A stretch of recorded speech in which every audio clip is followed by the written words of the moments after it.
Hey gang, Dr. Kidgell here. Listen, I just wanted to tell you a little bit about this video you're getting ready to watch or listen to.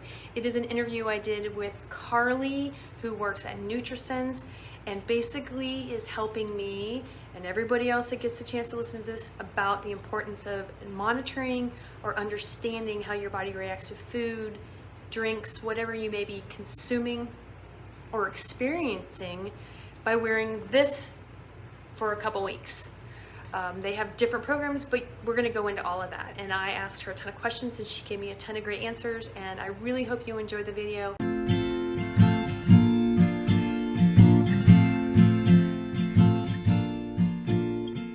Oh, hi. Hi. So I'm going to introduce myself for those people that don't know who I am and are just finding this video randomly about Nutrisense or glucose monitoring or anything of that sort that we're going to cover today. My name is Dr. Kristen Kidgell. I'm from St. Petersburg, Florida. I found out about this self blood glucose monitoring system from somebody else that was trying to learn more and increase their health. So I thought, okay, well, this is really important to educate other people, not just my patients, but being able to put this on social media. And then doing this interview with you, we get to dig right in. I would love for you to just briefly go through the who you are, and then obviously your background, and maybe how you found Nutrisense or about the company itself. Definitely. Thank you for having me. I'm happy to be here. A little bit about me. I'm a registered dietitian nutritionist and the lead nutritionist at Nutrisense. And so we're a company that uses, like you mentioned, continuous glucose monitoring to help optimize glucose metabolism, reverse preventable disease, and then just fine tune users' diets based on their own biology. So it's really cool. And it's a very non-traditional role for dietitians in general. My health journey, my dietitian journey didn't start out in a non-traditional role. So I started out just in general outpatient counseling. So I was really working with people that had just come from their doctor with a diagnosis. They were either coming to me with, hey, I've just been diagnosed with diabetes, prediabetes, hypertension, hypercholesterolemia, you name it. I worked with them all. And what I found is that everyone would come to me very disgruntled, right? They were frustrated, they were disheartened, they didn't know there was anything wrong until they got that diagnosis.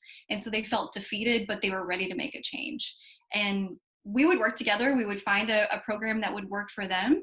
But what I started to wonder is, why am I the last referral, right? Why am I being sent Right. these patients when they've already had this disease?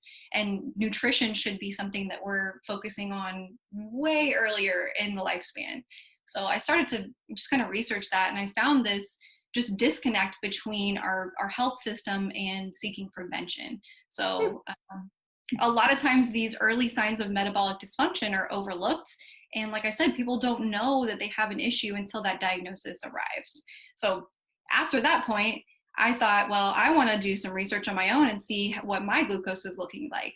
Because in the research, you see that glucose metabolism is kind of one of the key drivers for all of these disease states, not just diabetes, but cardiovascular disease, hypertension. All these things kind of stem from glucose metabolism. So I started to monitor my own glucose, and I was using just a little finger prick device, which if you've ever used those long term, they're not fun. I do not love that diabetics have to use those all the time. But I remember really well, my dad came up and we did what we called the blood sugar games, and we would finger prick our glucose, and we'd kind of have this competition of who can have the best fasting glucose, who can have the best postprandial glucose. And what I started to find is our numbers weren't optimal, right? My dad had higher fasting glucose despite a diagnosis or even a mention of that in his labs. I had sometimes some higher glucose values after eating, even though I was eating quote unquote healthy foods. So when I started to look into this a little bit more, I found that it wasn't just me. Like 88% of Americans are not metabolically healthy, and upwards of 93% of people are having these high glucose values without any diagnosis or even knowing to look for something that might be wrong. So it's really prevalent, and not everyone's going to want to prick their finger all the time. So I began looking for other ways, and enter continuous glucose monitors. As you know, you're wearing one right now, right? And they're just exactly They're They're pretty painless, maybe one prick, right? But then it's measuring your glucose 24/7 to capture all of those little nuances in your glucose metabolism without having that finger prick. So instead of, Mhm. yeah. Okay, so I've been in my profession for over 22 years, and I have a background in knowledge, which I have found out very quickly by joining on and wanting to do this little test, so to speak, on myself, that I really don't know that much, because you really have to be entrained. And unfortunately, the most people that know the most right now in the general public are the people that have it, not people like me that go every couple years and I get a functional blood test panel. And the last one I had a couple years ago, it said I was actually low, like hypoglycemic, but that's the fasting. You go in, shocker, right? But the more I'm learning, we'll get into in a second, but those fluctuations create the stress, and then everything overlaps. And this is really huge in prevention. I can tell you that I have personally seen in my practice super beautifully healthy physique people that are getting blood tests and coming back like pre-diabetic, all this stuff. So you said diabetes and pre-diabetic is prevalent. I think that's almost an understatement. It's, if you're eating an American diet on any level, Oh yeah. and I, we can hit on my first week of results, but yeah, it's shocking because it's an eye opener, and I'm gonna highly recommend that. But I also want to say really quick that I shot a separate selfie video last Friday when I put mine on, and I personally think it's hilarious. But it does show you somebody that has never, like, that's probably one of the things that's made me wait, is that the whole finger thing. I know that's been around for a long time. No, I am not interested in that. I don't know. It just wasn't my thing. But I saw, oh, this is easy. It isn't attractive, but it's small. Like, if it's winter, you're golden, right? But it doesn't even matter. I'm okay with people asking me. I think it's huge, and we'll just go on with that. Can you briefly tell me the history around Nutrisense itself as a company? Yeah, definitely. So we're a company that kind of just focuses on that prevention. So we're trying to see those early signs of metabolic dysfunction before they might be recognized in a lab. So it was started by two guys and then my mentor, Kara, and we actually had our internship together, and we would talk about glucose all the time. We would test our glucose together all the time. I remember we were learning about continuous glucose monitors together. And so this was our dream kind of in fruition. And what we're doing now is assessing thousands of users' data to help see the early signs of metabolic dysfunction so that we can make those changes early on to prevent disease and help optimize health and lifespan. And so I think we're kind of unique in that we are seeing those early signs, but what also our company offers is support. So a lot of times, like you'd mentioned, like you are very, very knowledgeable about health and about metabolism and about glucose, but when you're seeing glucose data, it can be really hard not to feel lost in it. And that's where, dietitians from Nutrisense, and this is what I do, I assess users' data and help them interpret that on their own so that they can see, okay, maybe the fasting glucose is where I need to work on, and these are some things I can actively do to prevent this in the future. Or, hey, I'm having really high postprandial spikes to this food, what's going on here? So we're identifying those issues and helping people find the quote unquote perfect diet for their individual biology. And it's been really cool because I feel like that's the missing piece of the puzzle, is that personalized data that helps empower you to make those changes. Huge. It's, Oh at my this God. point, I can tell it's not necessarily a job. Like, this is a passion, and I can completely understand that. It's really prevention, and it's so needed right now in America. Not just America, obviously, but Everywhere. It's everywhere. And I think sometimes we think, well, why should we monitor the glucose? I don't have diabetes. I'm sure you've got that comment with wearing your CGM. Like, are you diabetic? I remember going to Vegas and people asked me if I had type 1, just with wearing one. So somebody, what is that? All these different things. And the easiest thing right now, because of being at work, is like, I'm a human guinea pig right now. I'm testing out this particular, I'm trying to understand it more. But when you watch my the video of me going through the steps of putting it on and the why, I kind of rolled my eyes and I'm like, I think I don't really have a blood glucose issue. And that was, so now I'm like curious, could I be? I'm watching the spikes, I'm watching the dips, and then we'll get into that, because that's a really good segue into the question I have about why should healthy people even care about putting one of these monitors on for, a month or Yeah. 2 weeks, or we'll go through that whole part in a second though. Yeah, definitely. And I fully believe that everyone, regardless of your health status or how you feel, should wear a CGM at least once in their lifetime so that they can kind of see what's going on. But what I find is that once you wear it once, you're going to want to wear it maybe periodically throughout the rest of your life just to make sure things are going okay. That data can be addictive, right? But we like to think of glucose as our other vital sign. So we measure, blood pressure, we measure our weight, we measure our waist circumference, all those different things, but we're really missing that opportunity to measure glucose, which is a window into our metabolism. It shows us how our metabolism is working. And like I mentioned, it can give us those little yellow flags that maybe some things are off, or maybe we need to tweak some things before they become actual issues. So if you think of your body like a car, glucose is fuel, right? So it's like gas in your car. And we need a certain level of fuel to keep our body working well. And our body works really, really hard to keep glucose in this really stable range for homeostasis. And you'll notice from looking at the app, we're trying to keep it kind of in that range of like 70 to 140, 70 to 120. There's a little bit of debate about that tolerable upper limit, but ideally we're kind of in that range. And our body, like I mentioned, is working really hard to keep glucose within that range. So when it goes a little bit too high or a little bit too low, our body has to work extra hard to keep it and kind of get it back into that ideal range. So if you're not measuring this, you don't know. You don't know if you're having those higher glucose excursions. You don't know where you're at. So it's all guesswork. And in the short term with high glucose, you might not feel it, but a lot of people do. And usually subjective feelings you might feel are maybe some mood issues. You might have energy issues and feel just kind of fatigued throughout your day. You might have greater risk for anxiety, more cravings, poorly regulated hunger cues. All those different things can just be linked to high glucose or really big fluctuations in glucose. Again, if you're not monitoring, you don't know. But then long-term health, right? So those high glucose excursions above that level can lead to oxidative damage, inflammation, ultimately insulin resistance and metabolic dysfunction. And those don't happen right away. They don't happen from one single spike. Everyone spikes on occasion, but over time, repeated exposure at that high glucose level can increase your risk of all of those things.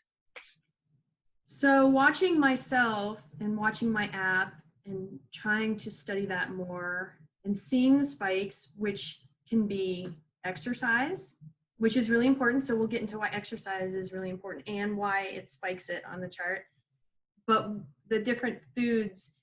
But one of the things I find interesting, and I really... Are you there?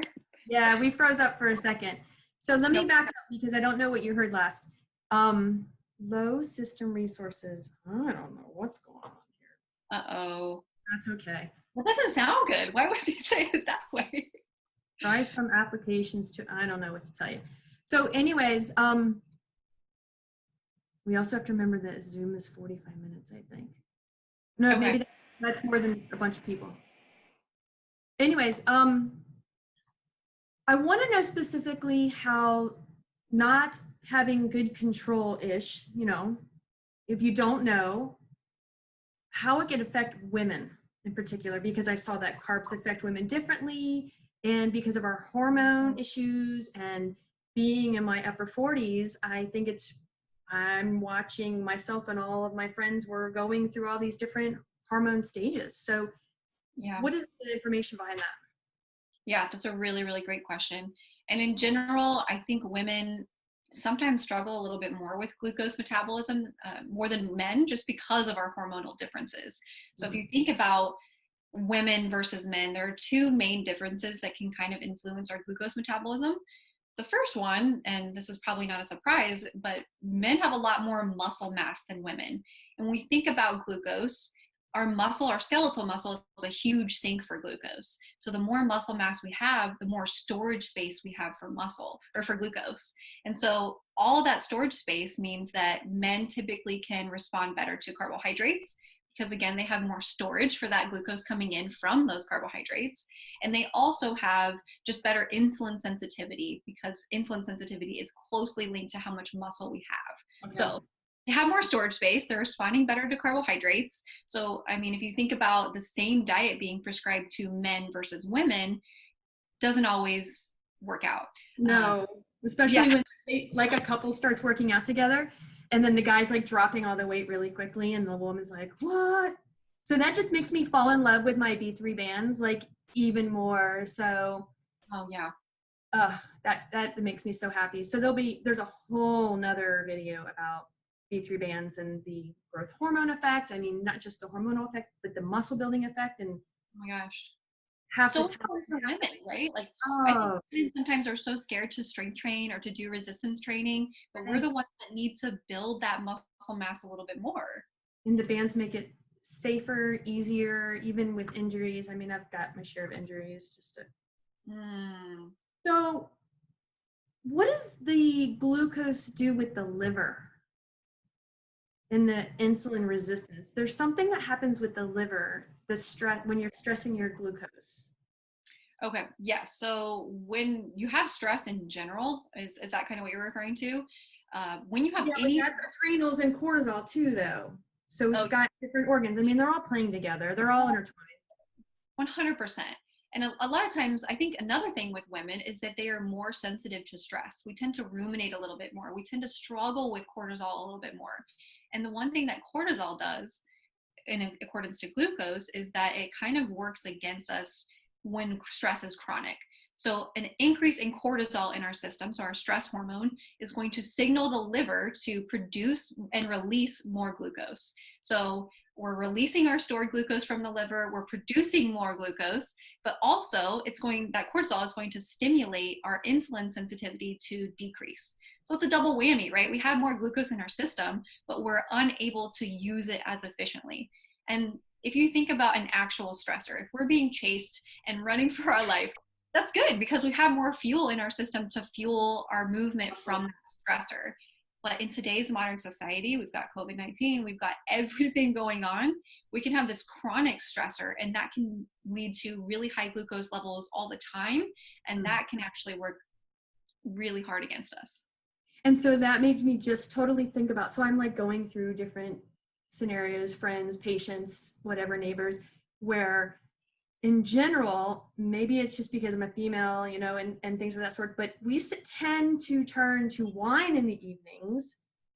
And most of the wine has added sugar, and that isn't necessarily true for every company putting wine out, which is why I'm so thankful to have been introduced to the Dry Farms wine, which is they specifically do not allow or sell wine that has any sugar added, and that doesn't spike my blood sugar.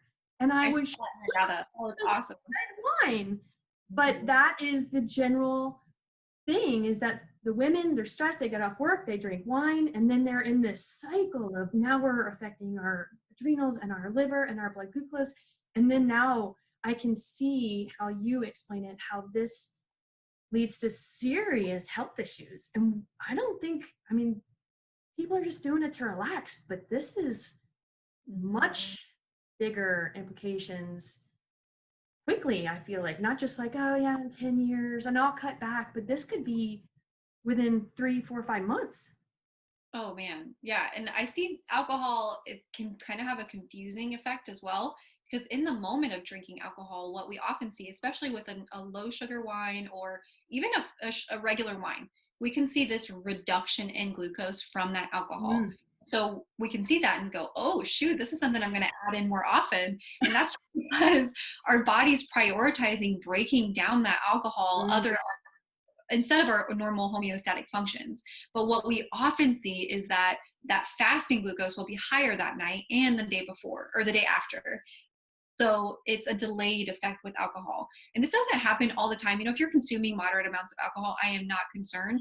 But if this is something that you're relying on to relax, then it can become that issue where you have that chronically higher fasting glucose. So that makes me think then, and then let me know if this correlation is correct, because the conversation that goes, you drink too much in the evening, you sleep like crap.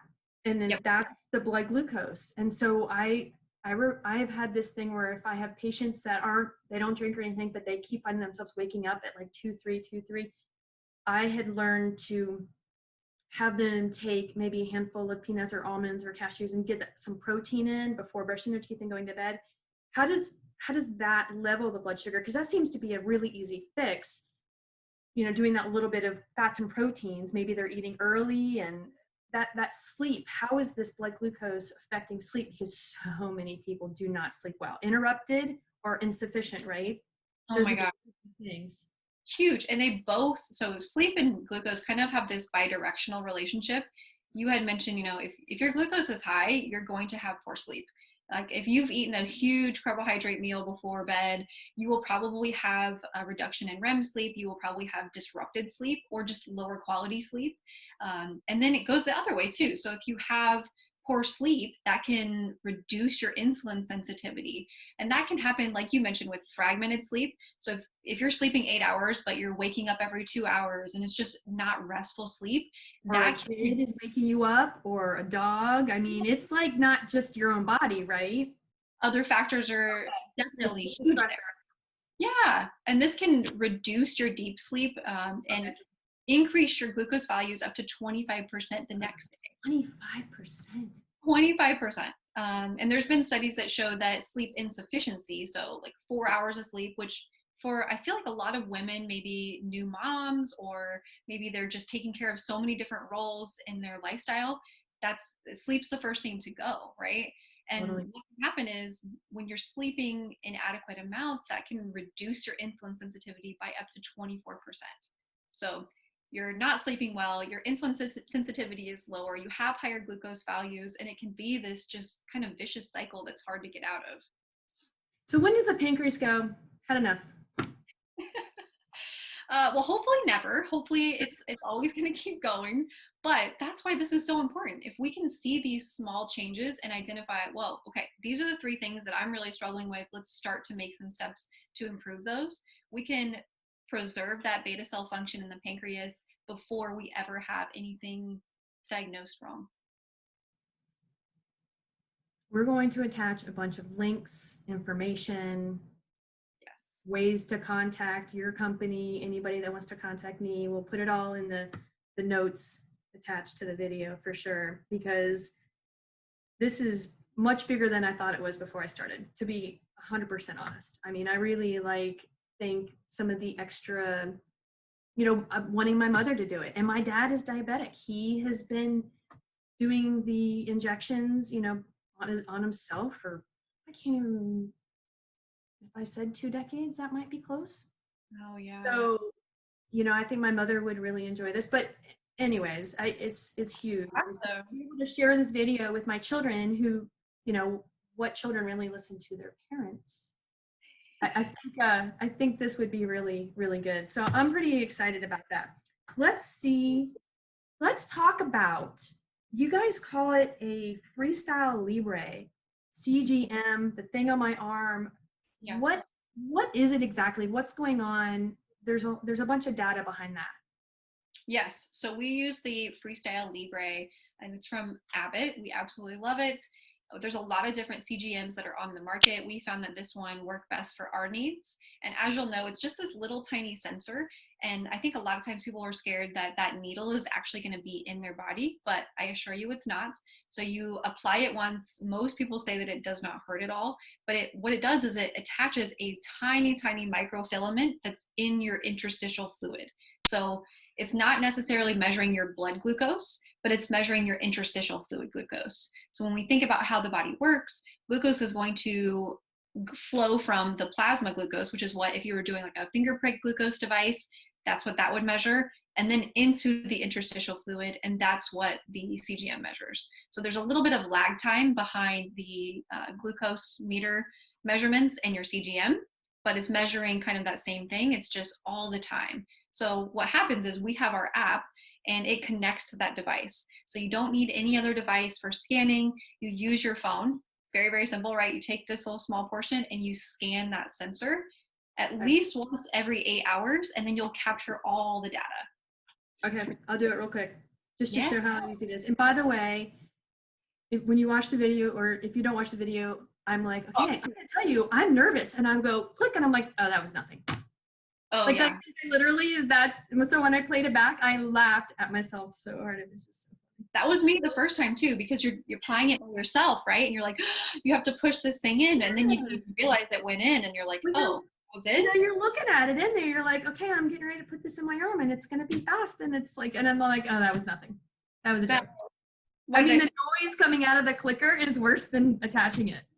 Okay, Oh, so this is the little app, everybody, and this is, and it, so it says scan, and then it says go ahead and put near, okay.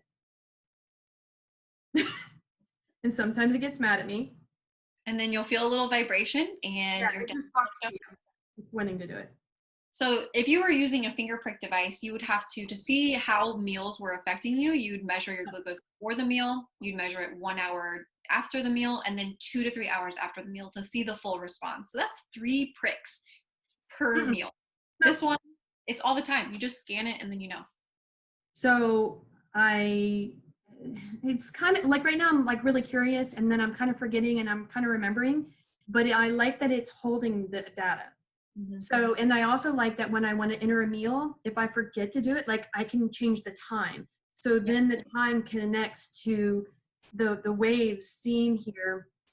And so I put in right when I woke up, and it was, you know, it was low. I was 58 when I woke up. How much can this be off? I think I read in one of your emails there's a percentage of, in theory, all the different testing that can happen.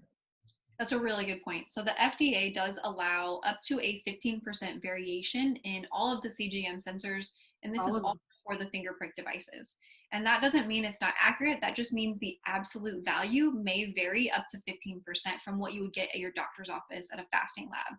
So Okay. what we've actually done is we've incorporated a baseline or a manual calibration so that if you do have a fasting glucose, or if you do have a glucose meter, you can kind of calibrate that sensor to match that.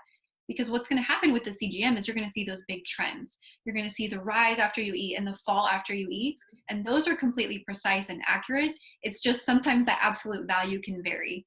And that's where the baseline adjustment kind of corrects for that. So I was also reading in the information. I mean, you guys are giving me a ton of great information in bite-sized chunks, which I appreciate. I can't get to it. I print it and then I read it. But one of the things that you had talked about, which I really could resonate with, was like we go in and we get a blood draw and it gives us that data, and that's just a flash. It's just that moment in time. This is giving us full time. This is a 24/7 reading. So how do you feel about that? What is the research behind that? You know, I'm getting ready to go do my blood work again, and so I'm going to get that one fasting moment in time. Definitely. That's a really great question. And I do also get frustrated that those are the only metrics that we monitor in a lab setting. You know, we're going in for the fasting glucose and usually your A1C. So fasting glucose, like you'd mentioned, it's just kind of like a snapshot versus the A1C is an average of your glucose or your glycation of your hemoglobin over 3 months time. So you're getting a snapshot and then you're getting an average. And the big things that we're looking for in this data, of course, we're looking for fasting. So I do think that's a really valuable lab to keep getting. Same with A1C. I don't want to encourage anyone to not get these, but that just means you Right. dig a little bit deeper, right? Because we're looking at three main metrics. The first one is fasting, like you'd mentioned. We really want this kind of in the level between 70 to 90 milligrams per deciliter. And there's a lot of different reasons it could be higher than that. Think stress, think sleep, think the last meal of the day. All of those can influence that fasting glucose. And while glucose in the fasted state is really important, that's probably the least important metric that I monitor. What I'm really looking for, most importantly, are your postprandial responses and your glycemic variability. I know we talked a little bit about this, but Fancy words, break them down for everybody. yes. So when I'm saying postprandial, what that means is after your meal. So when we're looking at how your body responds to a meal and how your glucose responds, we're looking at two different things. The total high value that you have, the peak value after that meal, and that's the one that we want to keep under that 140. But we're Okay. also looking at how quickly does our body return to our baseline values or those pre-meal values after eating. And ideally, we want to be right back to kind of that glucose we were at right before eating within 2 to 3 hours. Oh, okay. That's going to tell us a lot about our insulin sensitivity and how our body responded to that meal. And when you look at the research, that is the biggest predictor for cardiovascular risk. And if you think about the A1C, right, that average glucose over 3 months, we're missing all of that because we're missing the highs, we're missing the lows, we're just getting an average. So we're doing a disservice if we're not looking at that at least some to see how our body is handling our current diet. And then the glycemic variability, which we can get into too. So it's safe to say that is there an age group that you don't recommend this for, by the way? Because children, diabetes is just growing so quickly now, right? Yeah, and we don't work with anyone under the age of 18 just because the CGM that we use has not been validated in that population, but we hope to in the future. Okay. It's not there yet, but I agree that's becoming an all age conversation. So hopefully it'll get to that point eventually. Well, I guess they're eating what's being eaten at home too. So maybe if the changes are around the parents, that's what will affect the children. So that's probably where we need to go. Do you find that the majority that do use the monitoring system, the Libre, are people that are waiting to try to fix a problem? They already found out they have a problem, or people that are trying to do more prevention, and just see where they are? What do you feel like is the most common person looking for your information? That's a really good question. And I would say most of our users fall into two camps. So we have some users that are, like you had mentioned, actively seeking prevention. So they're the biohacker type, right? They're using the whoop strap and they just want to optimize their glucose. They really care about health and prevention. And maybe they don't have any metabolic dysfunction at all, but they just want to monitor that and see how their glucose is responding to their lifestyle factors. And then another large population of our users are people that might have had a diagnosis of insulin resistance, or maybe they're overweight and they want to use that information to help them lose weight, or they maybe have prediabetes and they want to make changes before all of that beta cell function has declined. And so we really work with all different types of people. And one thing that we do is we do a huge goals questionnaire beforehand to figure out, okay, what are your goals with this glucose monitor, so that we can, as nutritionists, help them achieve those goals as best we can. So it's really fun. Awesome. Can you tell me a little bit more about the programs that you guys offer? Oh, definitely. Okay. So we have, I had mentioned everyone has different goals. We have different programs to meet all of those goals. So for some people, 1-2 week sensor is all they really need, because they just want a little peek into how their metabolism is working. Maybe they don't have any issues. Maybe they just are curious. Maybe they want to do some glucose experiments with a certain diet, or maybe they just want to see how their diet is affecting them for a little bit of time.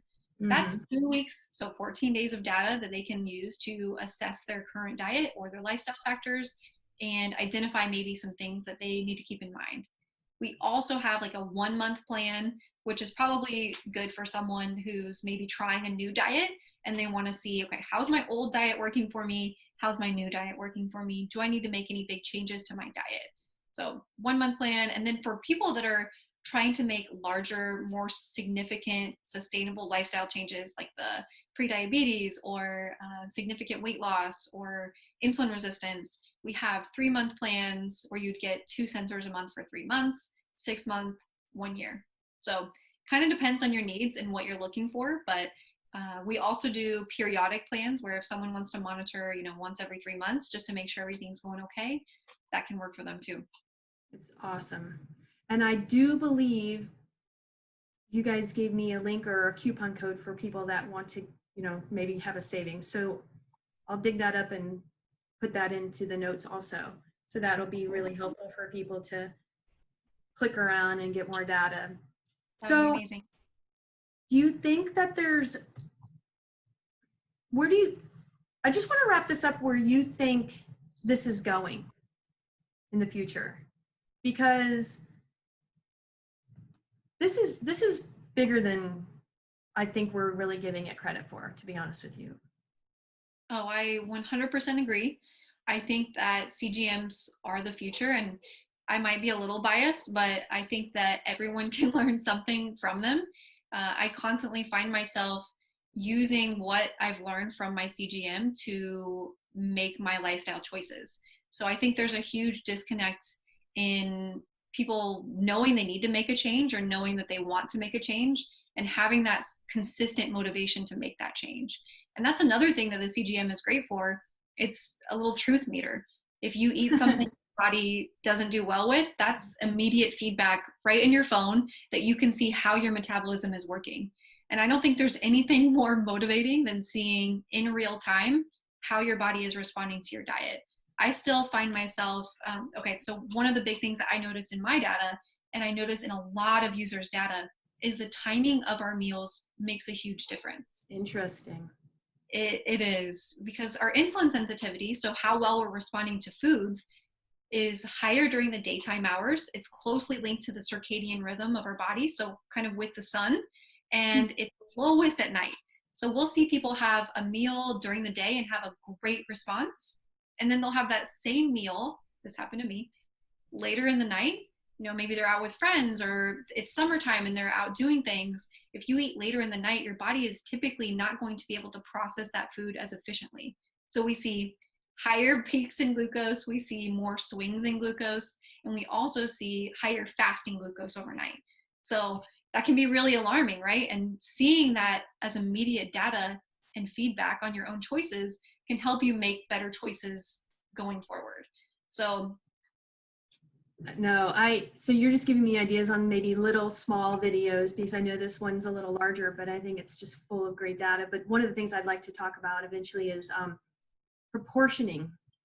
oh, Yes. So like the fats, proteins, carbs, because I myself am not a big protein eater, just from how my body has reacted and, just anyways. So I know that that imbalance has its effect and not getting the right fats and all that stuff. And because of your background, much more, I mean, I feel like I have a lot of extensive background in supplementation and how the body reacts in body chemistry, but the portioning is important.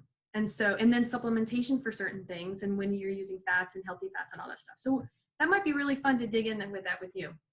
I would love that. I think that's another huge thing that I've seen is not only is the type of meal that you're having, but the combination of your meals also makes a huge impact.